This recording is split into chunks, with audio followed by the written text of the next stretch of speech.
Hello, everyone. My name is Johnny Marques Jesus. I'm a PhD candidate from Pontifício Católico University of São Paulo, Brazil.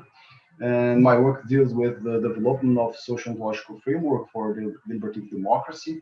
More specifically, I'm interested in searching for basic mechanisms of underlying the varieties of deliberative democratic models in the literature and its ontological foundations.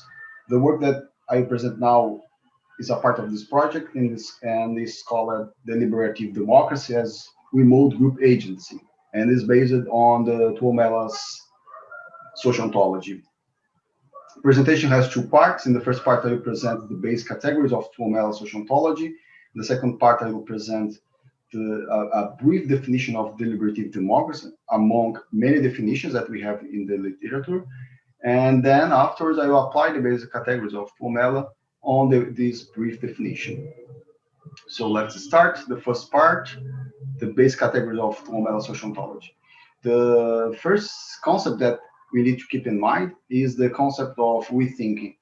In my interpretation, this concept is very interesting because it grasps two ontological features of group understood as intentional agent. One feature is the member level aspect of the group, and the other feature is the group level aspect of the group.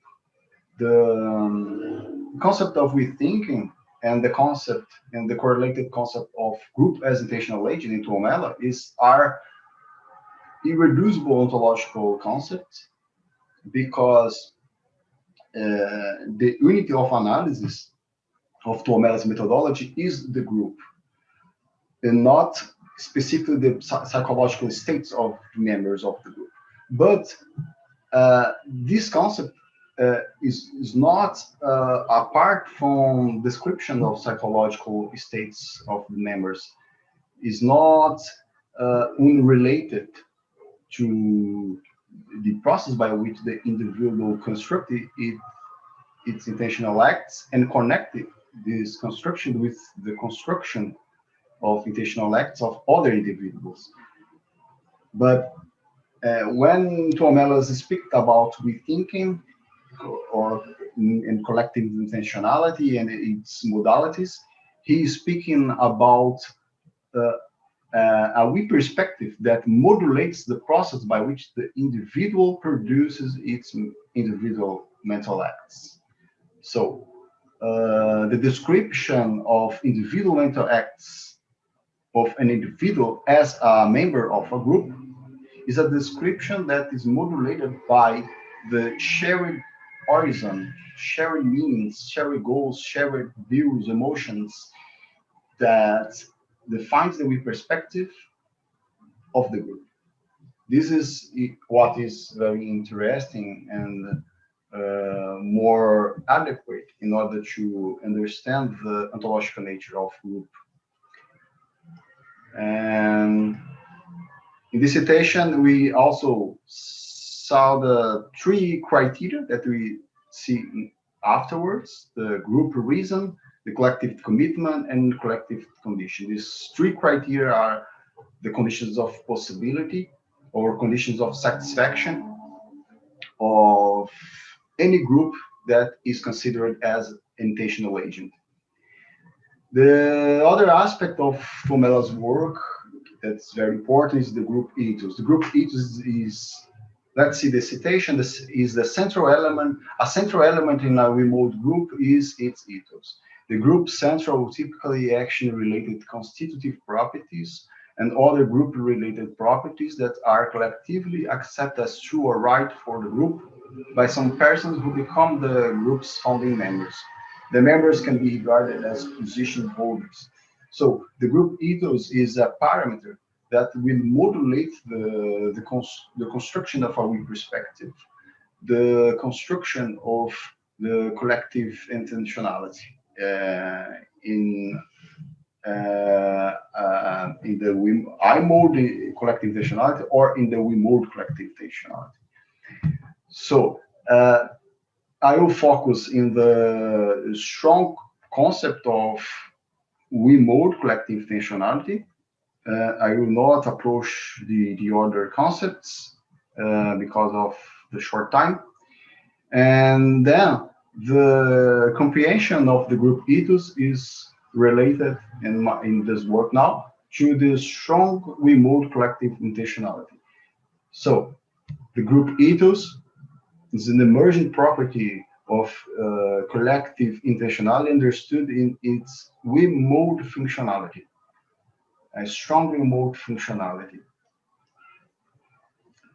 This is strong definition of remote group agency or remote collective intentionality is what TUOMELA'S defines as paradigmatic notion, a paradigmatic notion of remote group agency. Thus, the citation goes, through the acceptance of group membership, most centrally the ethos, the members become group normatively obligated to promote the ethos and in any case to act compatibly with it in group context. This criteria of membership is group internal, and we may speak of a paradigmatic remote group when the group has authority to decide about its ethos and its internal affairs without external intervention. The members may also perhaps satisfy some special condition, in principle enter and exit such a group freely without internal or external coercion that compromise their free agency. If it is to be able to function well, the members have to intrinsically or extrinsically value the group, and this is necessary also for the welfare of members. Accordingly, proper group members have to function in group-centered way when in a group context. This concept, this paradigmatic concept of remote group agency is important to our understanding of ontological nature of democracy, or specifically the deliberative democracy. The TUOMELA has on one set definition of we think and the correlated collective intentionality in terms of the strongness and the weakness of the self-determining feature of the group. The most the group has authority over itself, the most self-organized itself, self-governs itself, self-determines itself, the most strong is the definition of the concept of collective intentionality. And from the paradigmatic case, TUOMELA'S construct other weak notions of group agency, and which we can understood in terms of a gradual autocratization of the features or self-determining feature of the group. The most the group is hetero-organized, the most he is apart from the paradigmatic notion of group agency. So I will focus only in the paradigmatic notion here. So the definition of remote social group in TUOMELA goes as this. A collective G consisting of some persons, or in the normatively structured case, position holders, is a remote social group if and only if 1. G has accepted a certain ethos, E, as a group for itself and it's committed to it. 2. Every member of a group normatively ought to accept E as a group member and accordingly to be committed to E as a group member, at least in part because the group has accepted E as its ethos. And 3. It's a mutual belief in the group that 1 and 2. The first aspect of this definition is related to the group level description. The second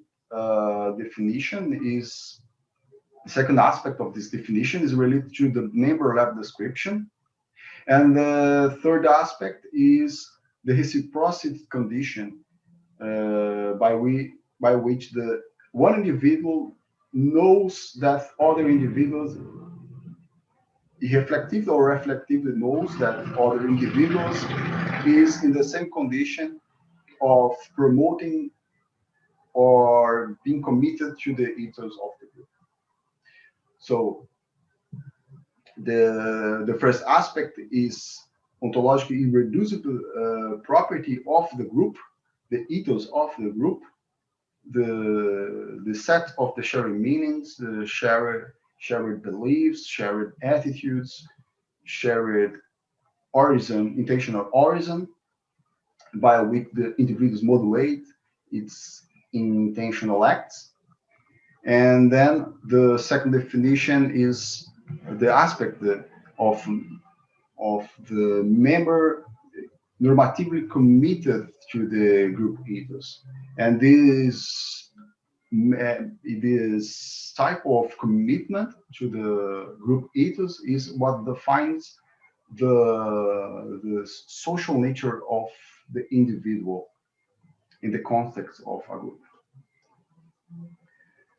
So now we can see briefly the three basic criteria of TUOMELA.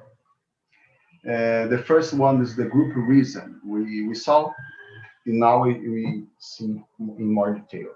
Remote action is based on the group reason and is thus performed for the reason of promoting the group's interests. Indeed, it can be said that paradigmatic or genuine remote functioning excludes conflicting individualistic motives. An ideal remoter can think and act only for group-centered motives, regardless of whether they conflict with individualistic motives. Reasoning from the group's point of view and taking the group's directives as authoritative by deriving member-level group reasons from them. There may be cases where one deals with a switch from I mode to the we mode. So here we have the group reason, which is strongly defined by the nature of the group ethos, and the group reason will direct the individual mental acts in the sense that all the constructions that an individual made is defined by the connections that is established with the commitments of other individuals to the group ethos. So this is the sense, in my interpretation, by which we can grasp the idea of deriving member level group reasons from the group level reason. The group reason, the set of shared intentional origins, and more specific, the group ethos will be the parameters by which the individual will construct its reasons and its attitude, its beliefs, and its decisions, modes of action. Then we, in all individual acts, we'll see this mediation of group-centered motives as parameters by which the individual express its sociality. The other criteria is called collective condition. I will give only the intersubjective version, that is the more complete version. Here, again, as in the concept of rethinking, we have the member level feature and the group level feature. The member level goes as this: based on the participants' collective acceptance of goal P for the group, it is necessarily true that is satisfied for a member A of G, qua member of G, if and only if it's satisfied for every other member of G, qua member of G. And this is mutually believed and G. And the definition at the level of group is necessarily based on group acceptance. A group G's goal P is satisfied for G if and only if P is satisfied for any group member, qua group member. So the collective condition defines a situation, as an essential situation of a group, by which the satisfaction of the intentional acts of one individual is dependent upon the satisfaction of the individual acts of other individuals. There is a mutual dependence of conditions of satisfaction of individuals' mental, intentional activities. This is the way by which I understand this concept. And the other criteria is called collective commitment. We saw before, but we now will see more detail. We mode collective commitment is based on a group's agent's commitment to its ethos satisfaction. Two, the members of a remote group are group normatively committed to one another to perform their parts. Three, qua being based on the group's commitment, a member is accordingly committed to the group and to its members to further the group's interest. And the collective commitment is closely related to joint intention. It also involves that the members have group-based normative rights and obligations towards one another, and also accounts for the stability and robustness of group life. It is largely in virtue of collective commitment that the group is organized for action,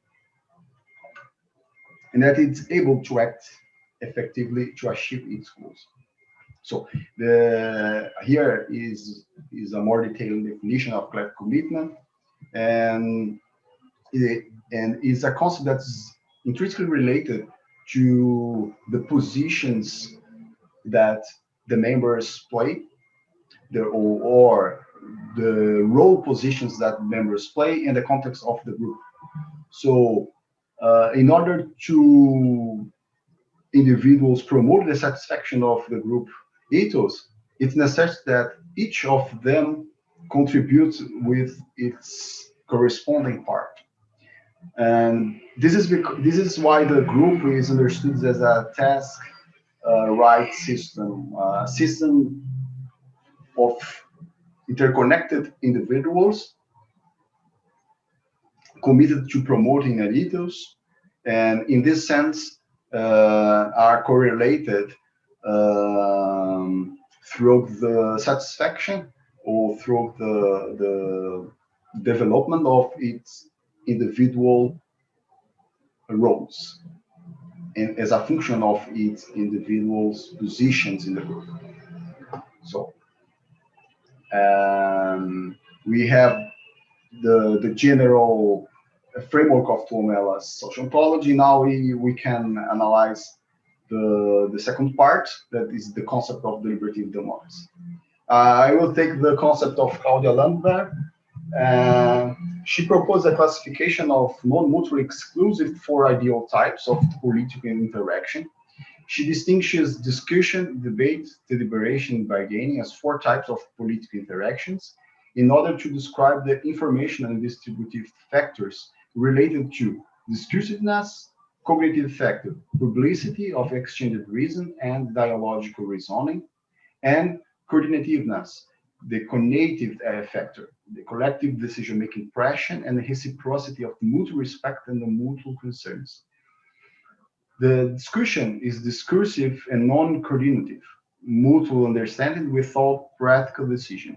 The deliberation is discursive and coordinative, disagreement-dependent, mutual understanding directed at a decision. The debate is non-discursive and non-coordinative. Parties, for example, parties' electoral debates in representative democracy, the purposes confront each other in a non-dialogical manner, insensitive to preference belief change. Bargaining is non-discursive and coordinative, coordination of private interest or group private interest. So, deliberative democracy is best understood by the interaction mode of deliberation, without discarding practical possibilities of some associations with the other modes of interaction, especially when factual and normative argumentations perceives not so coordinative practical integration between divergent values, preference, and interest. So the deliberative democracy has an epistemic ontological aspect and also a conative, decisional, pragmatic aspect. The correlation between epistemic properties and decisional properties is what established the process of public deliberation and the emergent properties that these this public deliberation develops as a type of a remote perspective and collective intentionality. And to complement this definition, I will present very briefly the general concept of deliberative reasoning of Simon Niemeyer. In this figure, you can see the reasoning model is constructed by three features: the opinions, a rational, and the preference. Opinions are epistemic and evaluative attitudes, concept, arguments, and the correlation of these opinions in argumentative schemes and structures develops in the dialogue some sets of rules of inference. This set of rules is the rationality, is the rational that will transform the premises of the arguments of the group into preferences understood as the conclusions. The preference is what will establish the basis for the decision making. So we have three transformation mechanisms: the opinion transformation, integrative transformation, and rational transformation. All of these three dimensions of transformation of the group is related to the construction of reference transformations and then to decision making of the group. The integrative transformations relate to how the group construct some additions in the set of opinions. And these additions can contribute to develop the set of premises that will integrate the adversarial groups in the dialogue. So, based on such a framework, I will propose that deliberative democracy is an remote group agency that constructs its informational and coordinative landscape with perspective through a disagreement-based adversarial cooperation as a function of its specific collective acceptance of a group ethos and a correlated commitment in the sense of togetherness. As Simon Niemeyer said, groups engaged in deliberation tend to converge toward into subjectively shared pattern of reasoning. Such shared pattern constructs a we perspective, a shared intentional origin of meanings and argumentative space of reasons, connecting factual and evaluative opinions to preference and decisions as a function of evolving common logic, open-ended or far from equilibrium overlapping agreements. This remote thinking emerges from the change of remote thinkings into strong remote thinkings, interlocking collective intentions in dialogue-dependent emergent patterns of coordination between arguments, values, preference, and interests of divergent groups.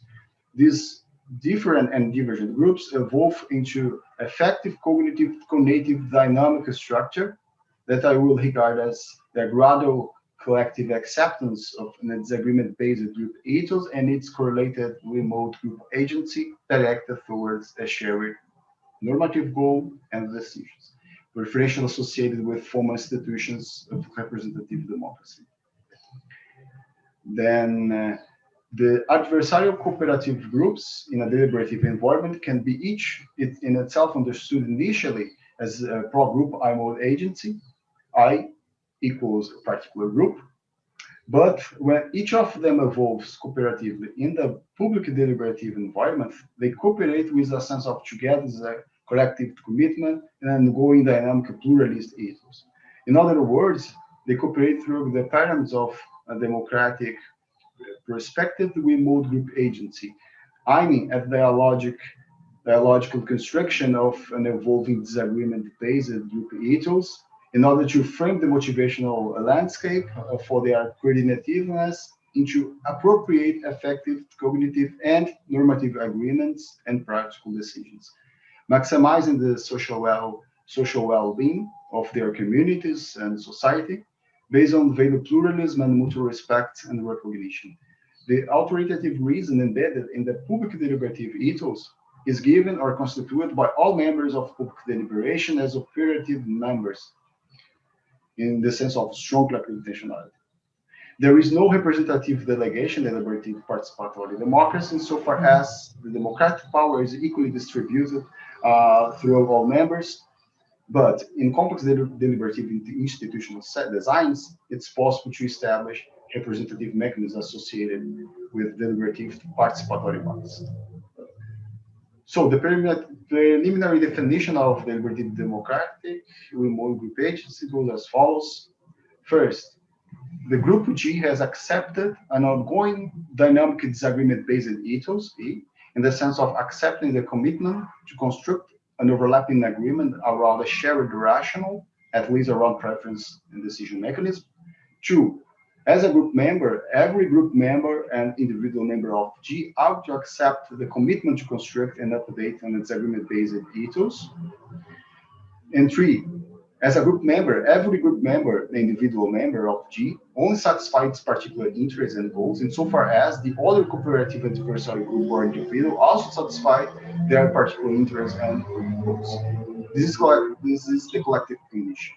In the space of reasons, the conditions of satisfaction of each individual intentional dynamics of speech acts make mutual adjustments with other divergent dynamics of speech acts, the transient interlocutor of which constructs a shared horizon of meaning, rational, based on an ongoing acceptance of a pluralist group ethos.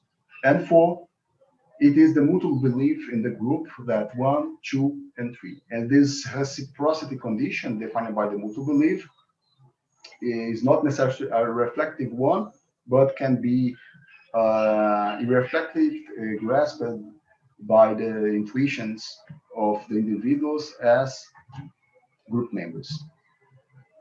So this is the general sketch of the approach. There are many others details and many others theoretical frameworks, but I will end here. Thank you very much. I hope to see good debates in the date of the event. Bye. Thank you.